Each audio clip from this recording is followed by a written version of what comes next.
एक गांव के करीब एक किसान रहता था जो अपनी ईमानदारी और नेकी के लिए मशहूर था। एक दिन वो अपने खेत में काम कर रहा था कि इसने एक परिंदा देखा जो कांटेदार झाड़ियों में फंस गया था। परिंदा बेबस था और अपनी आज़ादी के लिए तड़प रहा था।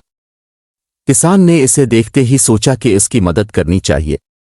वो झाड़ियों के करीब गया और बड़ी एहतियात से परिंदे को निकालने लगा ताकि उसे कोई नुकसान न पहुंचे।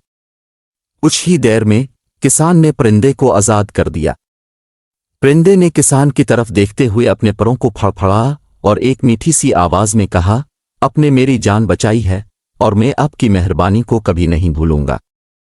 चंद दिन बाद किसान खेत में काम कर रहा था कि वही परिंदा दोबारा आया।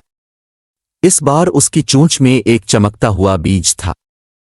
परिंदे ने वो बीज किसान के हाथ पर रखा और कहा, यह जादुई बीज है, इसे जमीन में बो दो और तुम्हें हैरत अंगेज इनाम मिलेगा। किसान ने वो बीज जमीन में बो दिया।